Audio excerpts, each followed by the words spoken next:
Taking this class definitely gave me a new view on crime. I'm really interested in forensic science, so that's more of the chemistry, biology, testing, and um, looking at and analyzing aspects of a crime scene.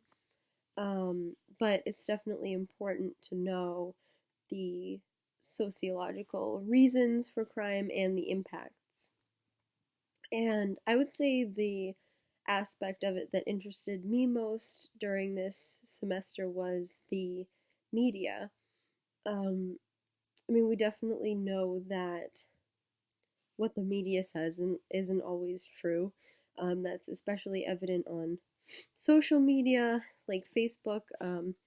Just a couple weeks ago in one of my classes, I don't even remember why, but one of my professors said, if you see a link on Facebook to an article, it's probably not totally factual. And I've found that myself, looking at different videos and articles that have been posted directly to social media.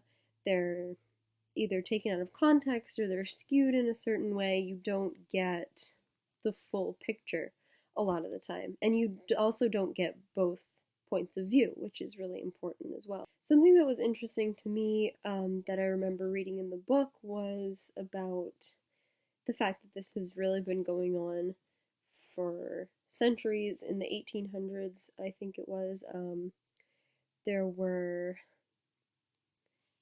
people being attacked, I think it said in England, um, and the newspapers reporting on this probably just caused mass hysteria rather than reporting on a real problem. And this still goes on today.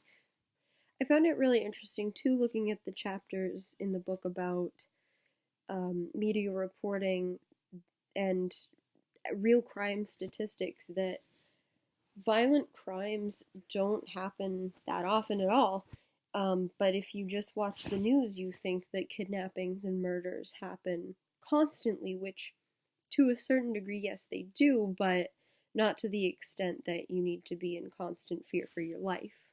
I remember seeing too in the chapter in the book, the little poster, the image of the poster of, I think it was Billy the Kid, and it's interesting to see something so old, but it makes me think of, classic Western movies. You see the wanted posters, and so you really realize when you put it in the context of sociology and criminology that this has been happening for so long. This isn't media skewing stories and choosing to report on certain stories isn't new, even though it could seem that way. And I think I really thought of it that way because in the age of social media, the media chooses to report on certain stories and not others, and skews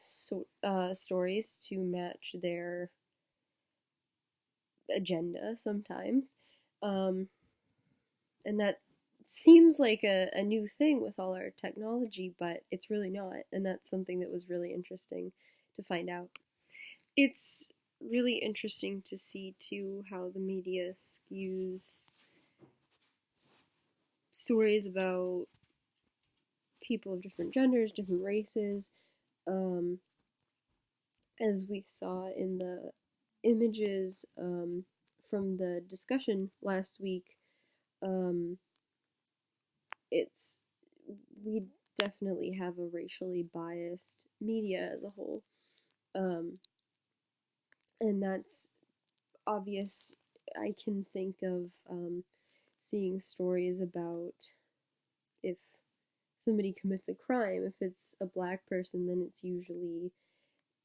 they usually will choose a photo of them looking angry or um, something like that to keep up this image that they're dangerous. But if it's a white person, and I actually just saw something online, I think it was yesterday, of a little thing from I think it was Yahoo News, and it was about the recent synagogue shooting, and it said,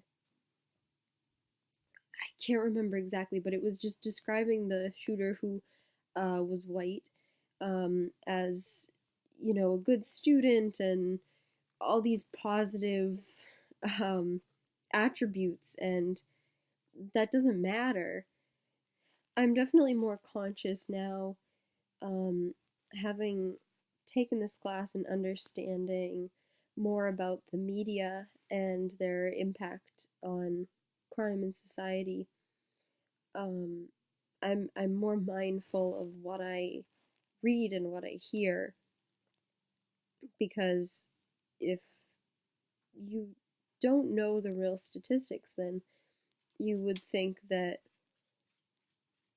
you're at risk constantly. You would never want to leave your house. Now, too, I'll especially be paying more attention to how people react, I guess specifically on social media and in the news, to certain stories that come out, because all of this has a big impact on people sociologically, and as well, I would imagine has a big impact on future crimes.